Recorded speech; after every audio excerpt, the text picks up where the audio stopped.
Episode 89 of the Interpretation Station is called to order. Welcome, everybody. Welcome from your humble host, and welcome from the Interpretation Station mascot, Maggie. Maggie, say hello to everyone. Say hello, Mags. Yes, I thought better pets, throw some pets in. Thought it might get me some extra views. Oldest trick in the book these days, isn't it? So go on, there you go. Maybe I'll get my kids in as well. That should boost me a few views as well. A couple of new subscribers. Yes, Mags, there you go. Okay, now you've done your job. You get back to your afternoon nap now. There you go. Say bye.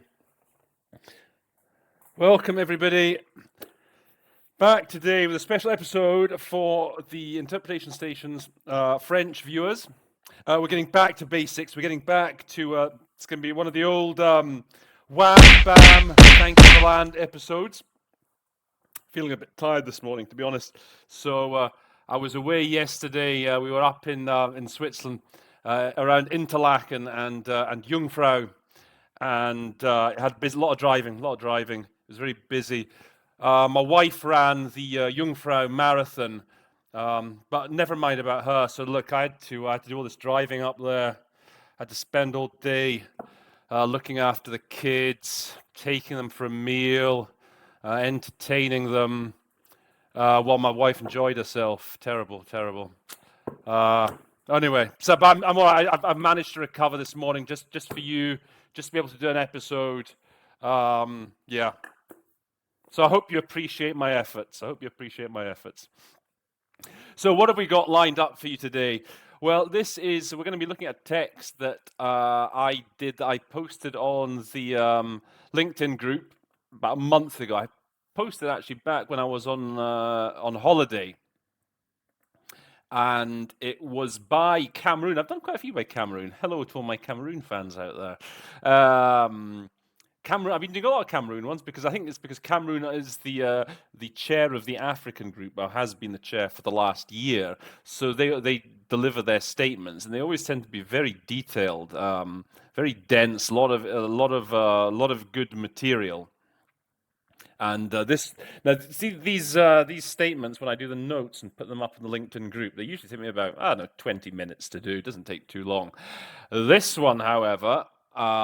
This was a real mission. This one took me, an hour and a half to 2 hours to do, just to research. I did a lot of research actually into the sort of French judicial system, researching some of the vocabulary, and I actually learnt a lot by doing it. And I thought it's good to make an episode about it, just to remind us about what I learned from doing the research to the text. But also, as I say, if you're working with anything to do with French legalese, particularly, in French speaking in Francophone Africa, and I think in France itself, I think the legal systems are very similar, and so getting a handle, getting an understanding of some of these expressions, I think is very important, and it will be very helpful when you come to do this sort of thing live, with real live bullets, as it were. So I'm going to share I'm going to share my page with you. Okay, so you should be able to see here. This was a statement by Cameroon. It was interactive debate, special rapporteur on the independence of judges and lawyers. I would recommend, in the description box underneath, I will put the date, and I'll give you the timestamp, so you can go and find the original statement by Cameroon. I advise you to go through it first, try and interpret it, and then come back and watch the episode after you've seen it, so that we can take you through some of the most difficult bits, and there are quite a lot of difficult bits in this statement. But anyway, rest assured, I will put that material, I will put that information in the description box down there. And when you're dipping into the description box down there, if you haven't done so already, do subscribe, do give us a like, and all that sort of thing. Okay, so let's see where I started. I'll take you through my notes. Okay, this is a classic sort of French, a francophone opener. Salue et félicite le rapporteur spécial pour son rapport Édifiant. Okay, it's always good to have a few words ready for something like édifiant. So I've given you a couple here. Thoughtful, enlightening, sometimes say thought-provoking as well. Edifying, the cognate in English. You could get away with it, I suppose. Sounds a bit strange, though. But anyway, I thought these two are quite good. Thoughtful and enlightening. Okay, principe fondamental. This is a solution I give you frequently for the word fondamental, or whatever language it may be. Fundamentalne, fundamental, core. I like to say core. You get once you just for you core one syllable to fondamental, four syllables. It's a very quick, very effective shortcut to make. So I like that for fondamental. Core principle of the, now here you could say, okay, la système judiciaire. You could say the judiciary system, or you could just say the judiciary. I don't think you need to say the system specifically. Okay, les juges camerounais. Oh, geez, I'm getting a sore back. I forgot I should be sitting on my Pilates ball. You will have to forgive me while I go and readjust.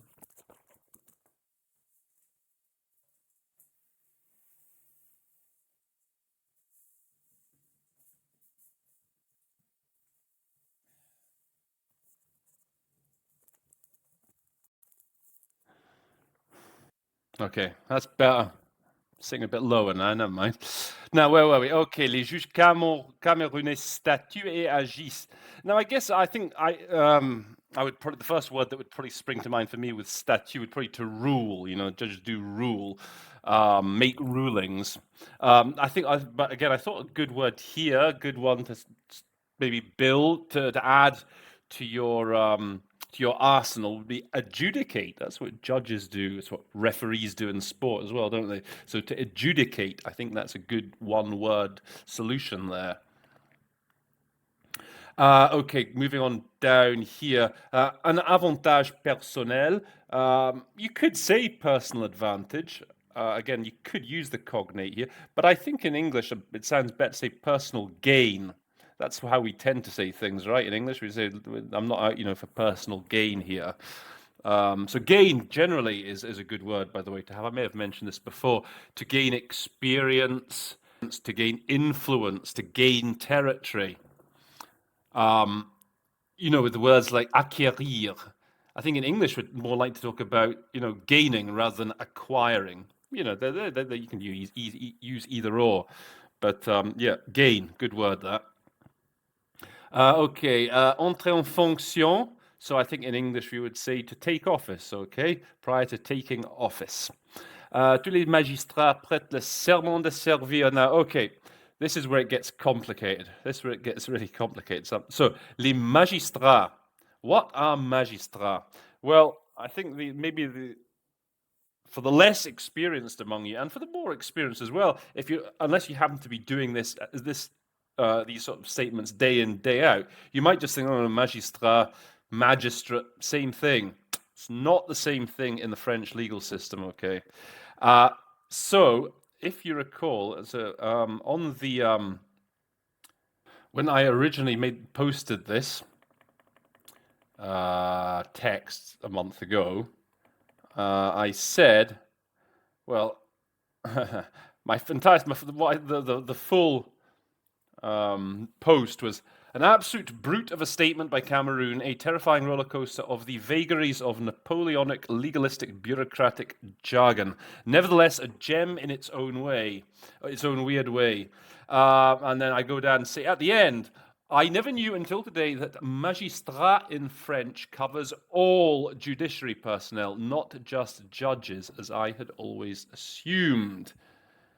There you have it. That is the important thing in this text and in understanding in general French legalese. So magistrat doesn't just mean the judges, it means all legal personnel. And I looked up furthermore in Wikipedia, okay, so how they sort of rendered magistrat. So there they say they are known as judicial officers. So that seems good to me, actually. When you hear magistrat, call them judicial officers. That's perhaps the best way to render that word, okay? Now, what do? They prêtent le serment. Okay, so they take an oath. They take a pledge. Okay, that's the standard way we do that. When presidents take office, they take an oath as well. So that's an important expression to be comfortable with. And then again, sans crainte, ni faveur, ni rancune. So I think the best word there was prejudice.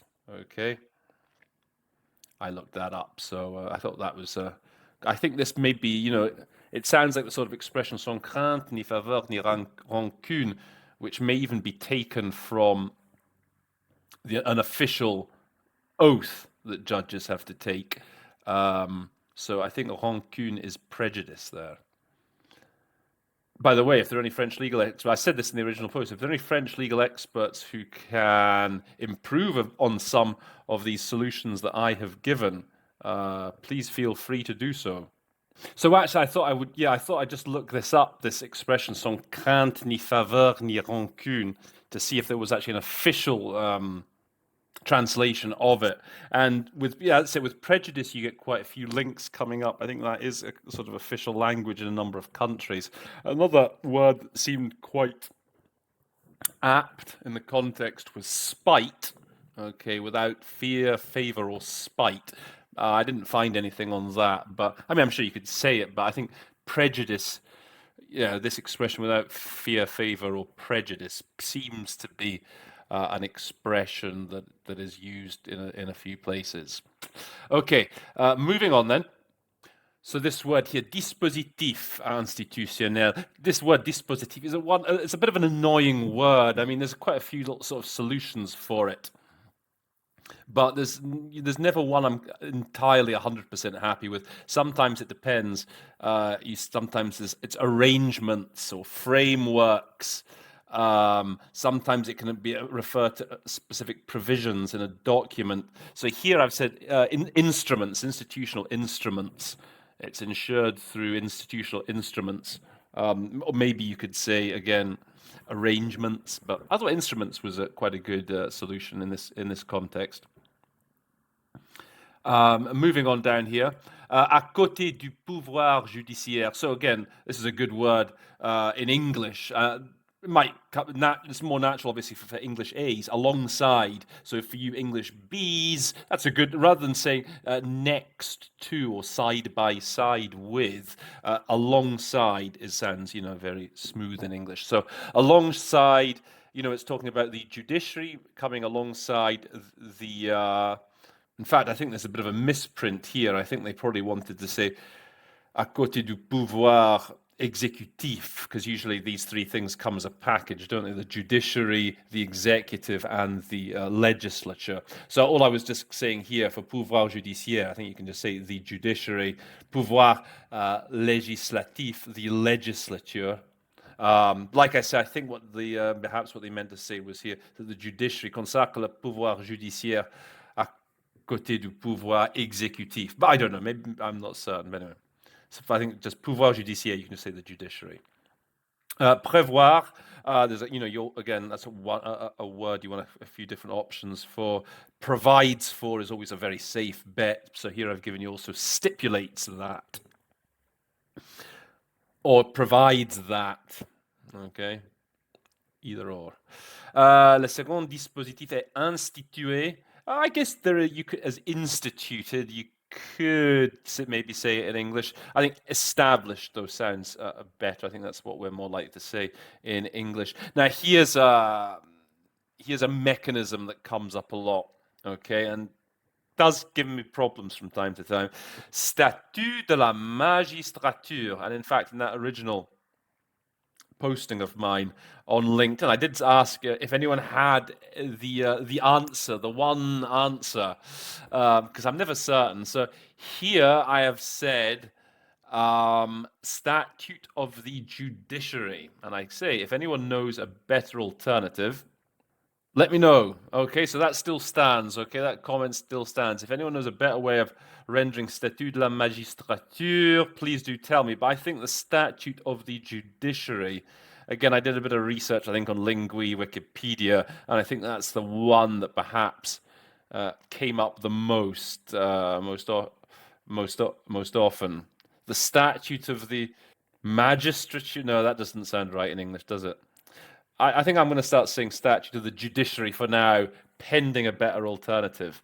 And then some very, again, more of these, this sort of internal nomenclature, which is very important, the names of various functions and positions. So, magistrat du parquet. So again, you can see that these obviously aren't judges. Now, we know parquet is the prosecution. Okay, you can't have prosecution judges though. That wouldn't make any sense. Okay, so yeah, look this up. Magistrat du parquet, public prosecutors. And then les attachés de justice, again, sort of internal legalese here. So I found justice attachés or justice personnel, if you want to play safe. And this is a bit of a mouthful here. Relève administrativement de l'autorité. I find that sometimes the African French, they can be rather overly pompous sometimes with some of the expressions that they use in French, and they'll often, it's good for you because it gives you an opportunity to take little shortcuts. They'll take 5 words to say something that really in English you can just say in 1 or 2. So I think this just basically means relève administrativement de l'autorité. This really means they report to the Justice Ministry. Nomination, I put this here, so appointments. Just because I put appointments, because maybe there's a temptation to just go with a cognate, nominations, but in English, but it's not. It's really, when a nomination is an appointment specifically. Mutation, this is again classic French legalese here. And again, I did a bit of research, looked here and there. I kind of think the best alternative, pending again a better alternative, a better suggestion from any of you guys, reassignments. Okay, they move from one place to another, and we'll see. Well, it tells you later in the paragraph why they are periodically reassigned. And now, magistrat du siège, ceux du siège. Now, those are the judges. Okay, those are the judges. Again, I looked this up. Magistrat du siège. That is specifically a judge, which is why I put it there. And again, okay, le Conseil supérieur de la magistrature. All the African French, Francophone African countries seem to have this institution, so it's worth knowing it, or worth at least having a very good solution for it. Again, pending an expert opinion. I think it's the High Judicial Council. Again, from a little bit of research, word reference, Lingui, that seems to be the most popular solution for that, the High Judicial Council. Now, I make a slight mistake here in this bit here. Article 6, alinéa 2 du décret suvisé. I say for alinéa, subparagraph. Now, this is a word, you do hear a lot alinéa when you're doing like drafting. When you're in meetings, tends to be more informal groups when they're, putting together a resolution or updating it. And they'll often say, the French delegation, African delegations, French-speaking delegations, they'll talk about alinéa, and it is just paragraph, actually. I don't think it's subparagraph. I think you have article is the biggest. Under articles, you have paragraphs, and then under paragraphs, you have subparagraphs. Now, the subparagraphs in French, it's when they start talking about petit un, petit deux, petit trois, okay? Like Roman 1, Roman 2, Roman 3, those are the subparagraphs. So when they talk about that petit un, petit deux, petit trois, you can say subparagraph 1, subparagraph 2, or you can say Roman 1, Roman 2, Roman 3. So that's just a useful thing to know if you're going to be put in a meeting where you're likely to be working on a specific resolution. Oh, this is a tricky one. This is a nasty expression, sentence here, if you like. Un palliatif au standard de l'inamovibilité. Okay, inamovibilité. Again, I looked this up. Security of tenure, I think, is the best rendering into English. Now, palliatif, I left it. I wasn't really certain what that was. Having reviewed it further, the point is, so when those judges are elected, so they have security of tenure, I think they get their lifelong posts. So it means it's very difficult to give them the boot. However, because of all these um, preliminary procedures, including and all these other mechanisms with the appointments, the reassignments, and so on, the avis préalable du Conseil supérieur, the prior opinion. My reading of it is that it's there, those things that are there to act as a counterweight to the fact that once the judge is in, he's basically got the job for life. So I guess it's to ensure that, that the guy who gets that job really is a man or a woman of sort of impeccable standing. That's how I read palliatif au standard de l'inamovibilité.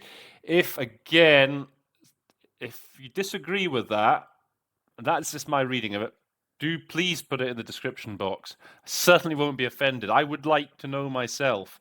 So I think everyone who's watching this would really like to know exactly what that means. I have heard it before. I'm just not 100% certain if that is the right meaning. But anyway. Okay. Permet de préserver les juges. Okay. So I think here you could say, you need to step back a little bit and think again what you'd say here naturally in English. So I think what he's just saying is here they serve to protect the judges, okay, as opposed to if you're too close to the English here, you'll end up saying something like these allow us to preserve judges from, which doesn't sound very smooth in English. I mean, I think the point is they serve that these provisions, these rules, whatever it may be, they serve to protect judges de relations trop proches. Okay, overly close relations, I think, is the best way of putting that in English. Or overly cozy.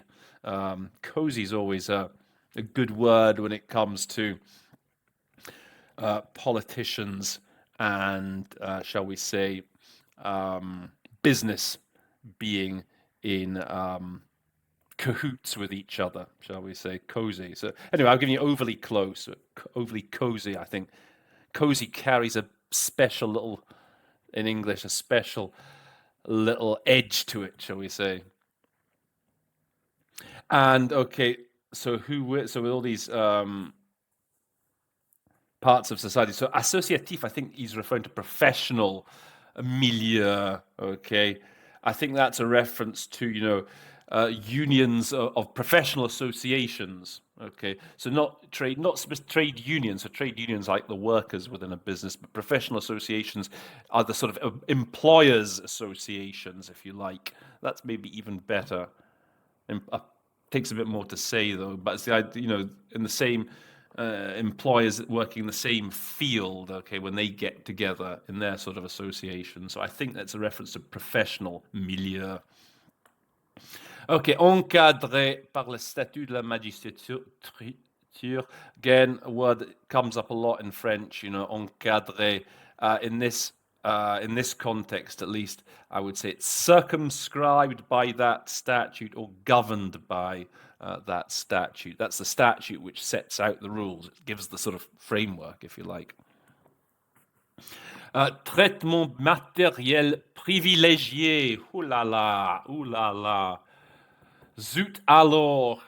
I looked this up, did some research on this one, and the best alternative I found here was preferential emoluments.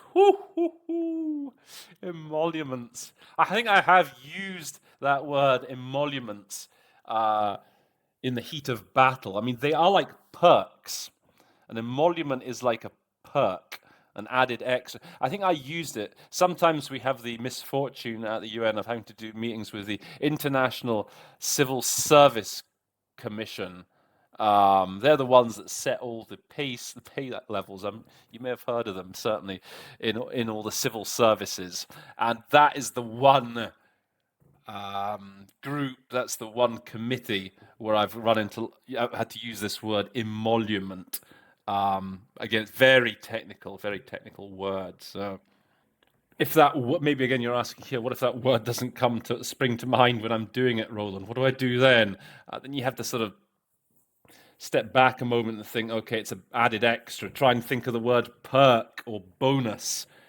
If you can drop that in, then that should get you through. And what's that bonus made up for it? That's the idea that this emolument is an added extra they get to sort of deter them from corruptive activities. You see, they get a solde mensuel supérieur à celui des fonctionnaires de la même catégorie. So these judicial officers, they get a higher salary than their counterparts in the civil service. And a prime trimestrielle de rendement.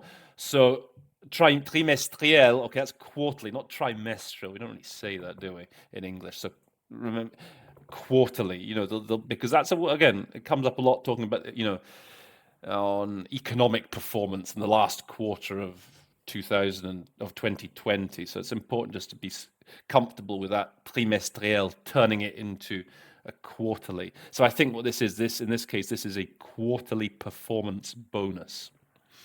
Okay, and there you go. So, tend à les mettre à l'abri de certaines des offres promesses dont ou tendancieuses. So, as I say, this is to deter them. It's there to mettre à l'abri, to sort of to shelter them from, literally, to immunize them from. Again, I think a nice way of saying that, though, in English would be it's there to act as a deterrent. Traitement being, again, salary is the best way of doing traitement generally. It's a deterrent from offers, promises. Présent tendancieux, so I said dubious here, okay? As opposed to, again, we do have the word tendentious, but I don't think we use tendentious in that context. I think tendentious we tend to use more when making claims to something which aren't very well substantiated. That sort of claim for something is a tendentious claim or accusation, whatever. Okay. École nationale d'administration. Oh, okay, this is civil service school, isn't it? ENA. I know all about ENA, and I know about the ENARCs. Right, that's the entire French political class, right? All your Francois Hollandes, your Macrons, your Chiracs, they're all ENARCs. So I guess you have them in, I think it's in Cameroon as well, right? Sont initiés aux bonnes pratiques. So this is a word, you want to have a good couple of alternatives in English. I think they're imbued or they're instilled with good practices and ethical values. Okay, so those are two good, nice ones to have. And this final sentence that I did here, cultivé et approfondi. Okay, so I've given you a whole string of alternatives here. Cultivated, nurtured, fostered, enhanced. Take your pick, take your pick. Pick any two of the four, okay? Again, it's a good notion, it's a good concept to have a selection of alternatives for. And then I like, again, another very useful expression right at the end here, formation continue. So I've given you, again, another smorgasbord of alternatives. Lifelong learning, continuing education, in-house training. Again, if you can remember even one of those from today's tutorial, that's good. I think they're all good. Lifelong learning. That one trips off the tongue quite nicely because of the LL, lifelong learn. In fact, you've got 3 L's, haven't you? Lifelong learning. There you go. Remember that with 3 L's, lifelong learning. So I think there was actually one more paragraph on the other page, but I think I'd more or less tapped out by that point. Couldn't take it anymore. But as I said, it's a really, really good text. And I really highly recommend you give it a shot on the original and try and learn some of these expressions that will hold you in very good stead for when you come to having to do a statement like this, even if you whether you work in the judiciary in a Francophone country or doing a meeting like this at the UN, wherever. Geez, I completely forgot. I've meant to give you the full sight translation, aren't you, of the text before I let you go. So here, let me quickly give that to you. Okay, so this is how I would do this text. Madam President, my country commends and congratulates the Special Rapporteur for his thought-provoking report. The independence of judges is a core principle of the Cameroon judiciary. Various measures ensure that Cameroon judges adjudicate and act in furtherance of the law, following the rules of procedure in force, based on the elements alone of the debates before them, free from any external influence or pressure, without fear of sanction or hope for personal gain. Prior to taking office, all judicial officers take an oath to serve without fear, favor, or prejudice. The independence of judges is ensured by institutional instruments and implementation at a functional level, at institutional level. The first instrument is established under the Constitution, which, in its Chapter 5, enshrines the judiciary alongside, as I said, I think this is the executive and the legislature. This fundamental norm provides that the judiciary is carried out by the Supreme Court, the Court of Appeal, and the tribunals. Cameroon judges are at institutional level, therefore independent of the judiciary and the legislature. The second instrument is established by Decree 9548 of 8 March 1995 on the statute of the judiciary. That article, so starting a new sentence here, stipulates that only public prosecutors and justice attaches report to the Ministry of Justice. Judges are therefore independent of the Ministry of Justice.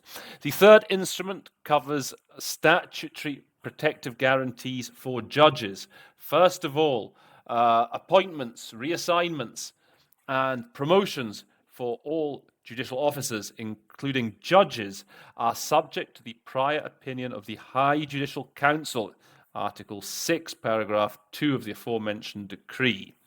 Based on objective criteria for qualifications, integrity, competence, and effectiveness, this opinion is a counterweight to the standard of security of tenure. We should point out that reassignments serve to protect judges from overly cozy relations with various local personalities in the economic, administrative, professional, or media fields. Next, disciplinary procedures and sanctions against judges are strictly circumscribed by the statute of the judiciary. Moreover, judges, as with all officers, judicial officers, receive a preferential emolument made up of a monthly salary higher to that of civil servants or officials, a fonctionnaire. Okay, very common word in French, so that's how they say a civil servant in French, a fonctionnaire. So here you can say that of civil servants or officials of the same category, together with a quarterly performance bonus. This salary is a deterrent from certain offers, promises, or dubious gifts and presents. Finally, the ideal of independence of judges is developed at the National School of Administration and of the Judiciary, where justice officers, les auditeurs de justice, again, if you have a better alternative for auditeur de justice, please put it in the comments. I'm just going to play safe here and say justice officers, coming from very selective competitions, are imbued with best practices and ethical values. This mindset, état d'esprit, is nurtured and fostered throughout their career through lifelong learning. Okay, so there you have. That's how I would do it off the top of my head, that statement. Okay, now we go back to the end of the episode. Okay, guys, I hope you have enjoyed that episode. If you have enjoyed the episode, please do press the thumbs up button for me. Smash the subscribe button if you want to see more. If you're enjoying it and you're getting avantage personnel from it, personal gain from it, do very much appreciate if you subscribe to it. Like I say, for any better linguistic alternatives to the stuff I've given you in today's episode, I do please ask you to put them, feel free to put them in the comments down below. Just a reminder for future, I'm doing my Agony Aunt episodes. Any more questions on from any language, any subject in interpreting that you would like to hear my expert opinion on, please do let me know. Guys, as I say, I think after yesterday's exertions, this guy here, he really deserves a break after transporting, having to spend the whole day with his kids there while his wife ran the Jungfrau Marathon. I need a nap, frankly. All that remains to be said, therefore, is that episode 89 of the Interpretation Station is called to order. Adjourned, you fool! The train is now leaving the Interpretation Station. We hope you enjoyed your visit. Until next time, folks.